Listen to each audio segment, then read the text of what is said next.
내가 너희를 열국 중에서 취하여 내고 열국 중에서 모아 데리고 고토에 들어가서 맑은 물로 너희에게 뿌려서 너희로 정결케 하되 곧 너희 모든 더러운 것에서와 모든 우상을 섬김에서 너희를 정결케 할 것이며 또 새 영을 너희 속에 두고 새 마음을 너희에게 주되 너희 육신에서 굳은 마음을 제하고 부드러운 마음을 줄 것이며 또 내 신을 너희 속에 두어 너희로 내 율례를 행하게 하리니 너희가 내 규례를 지켜 행할지라. 내가 너희 열조에게 준 땅에 너희가 거하여 내 백성이 되고 나는 너희 하나님이 되리라. 오늘은 에드워즈와 바빙크 중 누가 웨스트민스터 신앙 고백에 충실한가, 이런 제목으로 하나 말씀 보도록 하겠습니다. 자, 오늘 본문 말씀 에스겔 36장 26절 27절을 다 같이 보겠습니다. 또 새 영을 너희 속에 두고 새 마음을 너희에게 주되 너희 육신에서 굳은 마음을 제하고 부드러운 마음을 줄 것이며 또 내 신을 너희 속에 두어 너희로 내 율례를 행하게 하리니 너희가 내 규례를 지켜 행할지라. 새 언약이죠, 새 언약. 예수님께서 오시면 하나님 나라가 이 땅에 임할 때 이런 역사가 일어날 것을 예언하신 겁니다. 에스겔 선지자를 통해서 새 영을 너희 속에 두고 새 마음을 너희에게 주되 너희 육신에서 굳은 마음을 짜고 부드러운 마음을 줄 것이며 또 내 신을 너희 속에 두어 너희로 내 율례를 행하게 하려니 너희가 내 규례를 지켜 행할지라. 이 해석이 어렵습니까? 최근에 몇 차례 말씀드렸습니다만은 오늘날 현대개혁주의 장로교회에서는 대부분이 이것을 무의식적인 거듭남으로 봅니다.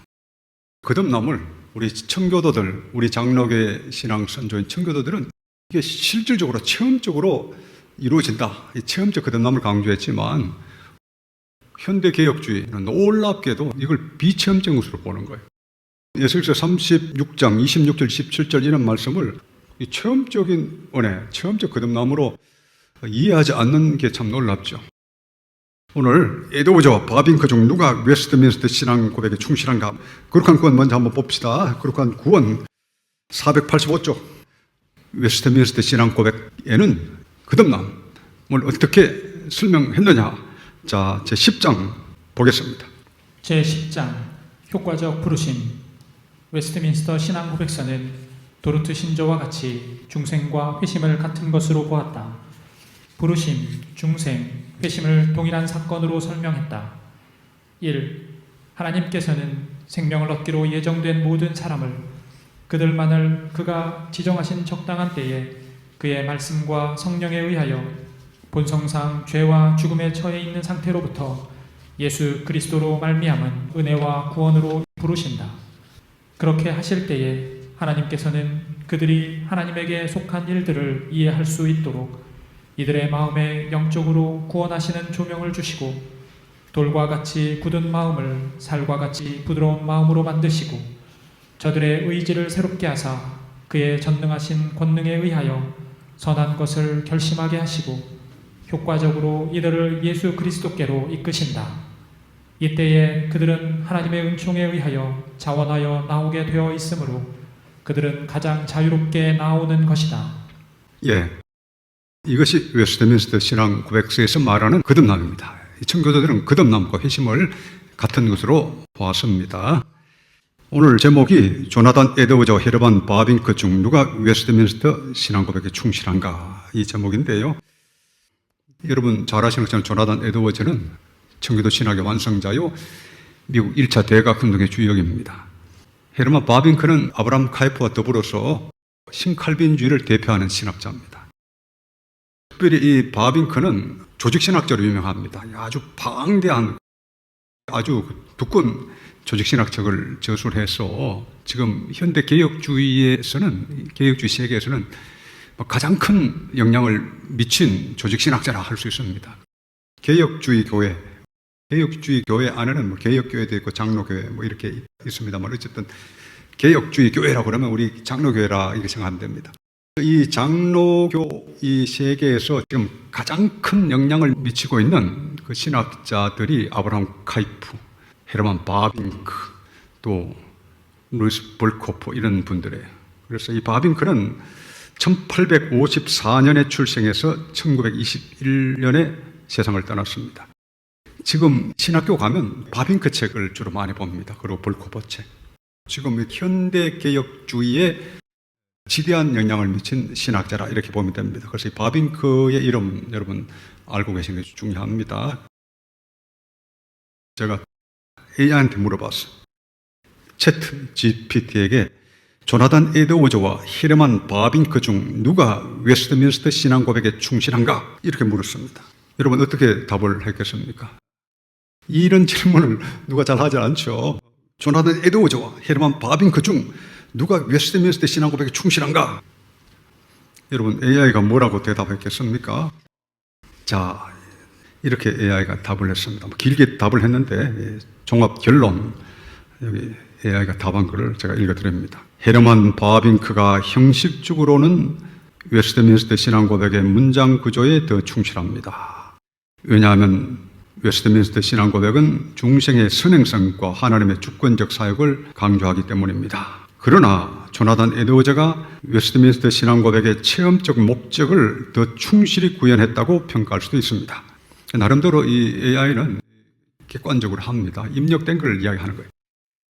왜냐하면 웨스트민스터 신앙 고백은 단지 교리적 진술이 아니라 실제로 마음을 새롭게 하사 그리스도를 자유로이 받아들이게 하신다는 의식적 변화와 신앙적 체험을 내포하고 있기 때문입니다. 그래서 이 바빙크도 약간 인정하고 에드워드 인정하는 그런 답을 합니다. 결론 문장으로 정리하면 바빙크는 웨스트민스터 신앙 고백의 형식에 충실했고 조나단 에드워즈는 웨스트민스터 신앙 고백의 정신에 충실했다. 이렇게 답을 낸 거예요. 이게 답이 맞습니까? 틀립니까? 신학적 지식이 없으면 AI가 이렇게 답을 했으니까 이거 맞는 대답인가 이렇게 생각할 텐데 바빙크가 웨스트민스터 신앙 고백의 형식, 즉 구조에 충실했는가? 바빙크가 무의식적 거듭남을 이야기하고 그 이후에 뒤따르는 회심을 말했는데 웨스트민스터 신앙 고백을 그렇게 말을 했습니까? 그게 아니죠. 그건 현대개혁주의자들의 입장에서 말하는 거죠. 그러니까 바빙크가 구조적으로는 웨스트민스터 신앙 고백에 더 충실했다. 이렇게 AI가 대답을 하는 겁니다. 그래서 지금 청교도의 구원론을 모르면, 중생론을 모르면 바빙크가 구조적으로는 더 웨스트민스터 신앙 고백에 충실했겠구나. 이렇게 이제 생각할 수가 있죠. 그리고는 검색을 마칠 수가 있죠. 그런데 제가 다시 한번 질문을 했습니다. 자, 이것은 화면을 좀 띄워주세요.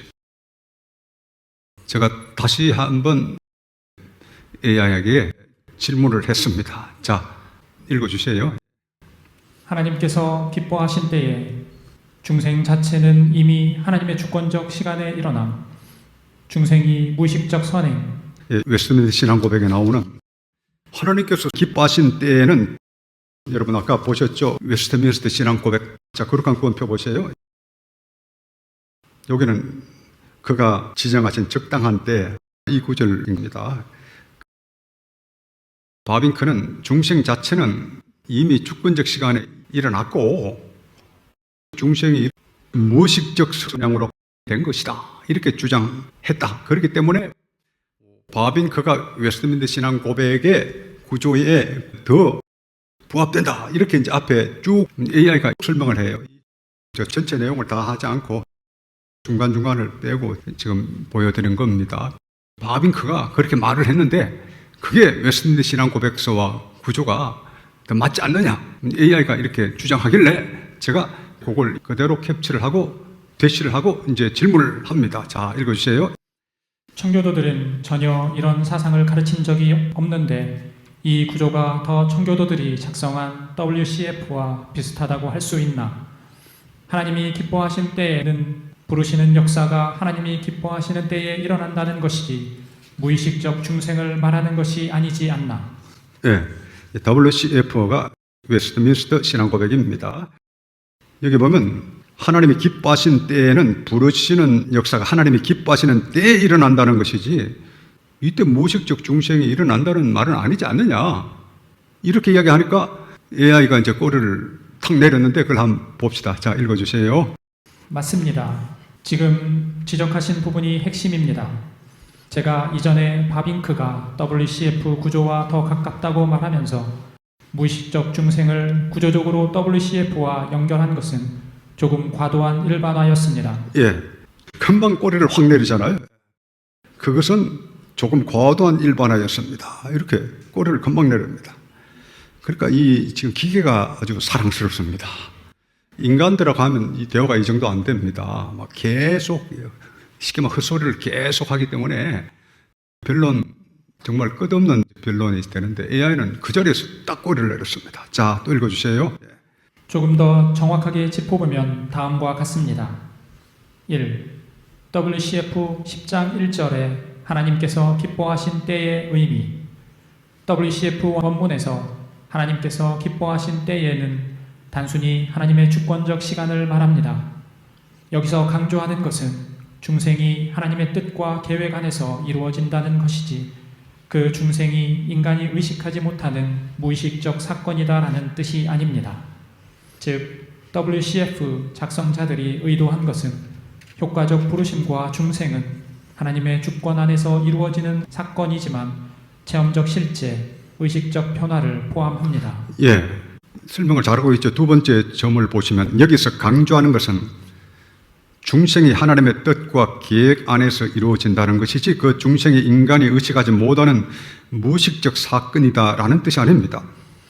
그러니까 당연하게 이렇게 설명을 하는데 즉 현대 개혁주의자들 아브라함 카이프, 헤르만 바빙크, 기타 거의 모든 지금 개혁교회, 장로교회 신학자, 목회자들이 무의식이라고 가르칩니다. 그러니까 지금 하나님께서 이 AI라고 하는 이 친구, 동생을 붙여주셔가지고 아주 재미가 있습니다. AI가 머리가 이거 좀 있더라고요. 해보니까 무슨 질문을 해도 논리적으로 답을 합니다. 좀 어려운 질문도 아주 전문적으로 답을 해요. 자, 그 다음에 2번 청교도적 관점, 여기 한번 화면 열어주세요. 2번 청교도적 관점 보겠습니다. 2. 청교도적 관점. 청교도들 리처드 백스터, 존 오웬, 조나단 에드워즈. 청교도들은 중생과 회심을 시간상으로 분리하지 않고 동일 사건으로 보았습니다. 그들에게서 하나님의 기뻐하신 때는 중생과 회심이 체험적으로 동시에 일어나는 순간입니다. 즉, 무의식적 선행이라는 개념은 청교도들이 가르친 바가 전혀 없고 오히려 체험적, 즉각적 중생을 강조했습니다. 여기 나와 있죠. 즉 무의식적 성행이라는 개념은 청교도들이 가르친 바가 전혀 없고 오히려 체험적, 즉각적 중생을 강조했습니다. 그러니까 이 AI는 정보가 다 있거든요. 그러니까 청교도들은 무의식적 거듭남을 가르친 적이 전혀 없다, 이렇게 말합니다. 또 사실이 그렇거든요.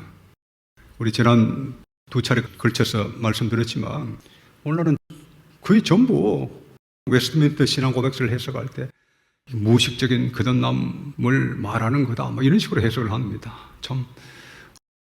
그래서 이 AI를 통해서 우리가 한번 검증하는 게 굉장히 즐거운 일입니다. 자, 3번 보시길 바랍니다.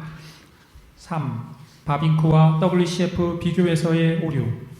바빙크가 중생을 무의식적 선행으로 보고 부르심을 의식적 자각으로 해석한 것은 현대 개혁주의 해석입니다. 그러나 WCF 자체는 중생이 이미 의식적 체험으로 일어나야 한다는 청교도적 관점을 기반으로 작성되었습니다. 따라서 바빙크 해석이 WCF 구조와 더 가깝다라는 평가는 형식적, 논리적 구조 측면에서는 맞을 수 있지만 청교도 의도, WCF 정신을 고려하면 정확하지 않습니다. 잘 설명했죠. 이게 보면 바빙크가 중생을 무의식적 성향으로 보고 부르심을 의식적 자각으로 해석한 것은 현대 개혁주의 해석입니다. 아주 이 기계가 인간보다 낫습니다. 그러나 웨스트민스터 신앙 고백서 자체는 중생이 이미 의식적 체험으로 일어나야 한다는 청교도적 관점을 기반으로 작성되었습니다. 이것이 작성될 때는 무의식적 거듭남이라는 개념이 없을 때예요. 여기 또 보시면 따라서 바빙크 해석이 웨스트민스터 신앙 고백 구조와 더 가깝다라는 평가는 형식적, 논리적 구조 측면에서는 맞을 수 있지만 이것도 이제 마지막에 다시 약간 엉기는 거예요. 또 한 번 또 성질을 한번 내보는 거죠. 바빙크 해석이 웨스트민스터 신앙 고백 구조와 더 가깝다라는 평가는 형식적, 논리적 구조 측면에서는 맞을 수 있지만 맞을 수 있다는 말 자체가 현대 개혁주의 입장인데 얘가 이제 재버릇을 못 고치고 한 번 더 엉기는 거예요. 이건 뭐 제가 더 추궁하지 않았습니다만은 그러나 나름대로 이 정도로 인정하는 것만 해도 상당히 진도가 나간 겁니다. 청교도 의도 웨스트민스터 신앙 고백 정신을 고려하면 정확하지 않습니다. 그러니까 바빙크 해석이 정확하지 않다. 여러분 여기 신학교 총신대학 특별히 다니신 분들도 많이 계신데 아브라함 카이프는 대부, 개혁교회 대부라고 그럽니다. 그러니까 아브라함 카이프가 개혁교회 대부인가? 그거 한번 쳐보세요. 채트 GPT. 대부라고 한다. 이렇게 나옵니다. 그리고 바빙크는 동료 교수인데 신칼빈주의를 대표하는 그 두 사람 중에 한 사람이 바빙크예요. 그 아성은 아무도 안 건드립니다. 지금까지 바빙크의 아성을 건드렸다는 이야기를 거의 못 들었습니다. 루이스 볼코프도 마찬가지고 바빙크의 해석은 정확하지 않다. 결론을 이렇게 적었습니다. 요약. 청교도들이 작성한 웨스트민스터 신앙 고백에서 하나님이 기뻐하신 때는 무의식적 중생을 의미하지 않는다. 즉 중생은 의식적 체험 사건으로서 회심과 동시에 발생한다고 보는 해석이 웨스트민스터 신앙 고백 정신에 충실합니다. 다시 한번 읽어드릴게요. 이건 중요하니까. 요약, 청교도들이 작성한 웨스트민스터 신앙 고백에서 하나님이 기뻐하신 때는 무의식적 중생을 의미하지 않는다. 즉 중생은 의식적 체험 사건으로서 회심과 동시에 발생한다고 보는 해석이 웨스트민스터 신앙 고백 정신에 충실합니다. 자, 다시 에스겔서 36장 26절 27절을 다 같이 보겠습니다. 또 새 영을 너희 속에 두고 새 마음을 너희에게 주되 너희 육신에서 굳은 마음을 제하고 부드러운 마음을 줄 것이며 또 내 신을 너희 속에 두어 너희로 내 율례를 행하게 하리니 너희가 내 규례를 지켜 행할지라. 쉽잖아요. 하나님의 말씀은 쉽습니다. 예수님께서 말씀하셨죠. 올소이다. 이것을 지혜롭고 슬기 있는 자들에게는 감추시고 어린 아이에게는 나타내심을 감사하나이다. 이것이 아버지의 뜻이니이다. 예수님께서 그렇게 말씀하신 적이 있습니다. 지혜롭고 슬기 있는 자, 스스로 지혜 있고 슬기 있다고 하는 자들에게는 하늘의 비밀을 감추시고 어린 아이에게는 나타내심을 감사하나이다. 이렇게 말씀하셨죠. 어린아이 같은 그런 마음으로 또 실제로 어린아이도 가능하죠. 그런 겸손한 마음으로 하나님의 말씀 보면 쉽습니다. 오늘 이 시대는 하나님의 이 살아있는 은혜, 실질적인 거듭남의 은혜에 만나준 은혜를 파괴하는 그런 알 수 없는 많은 세력들로 가득 차 있습니다. 오늘 여러분들 다 담대하게 승리하는 여러분 다 되시기를 축원합니다.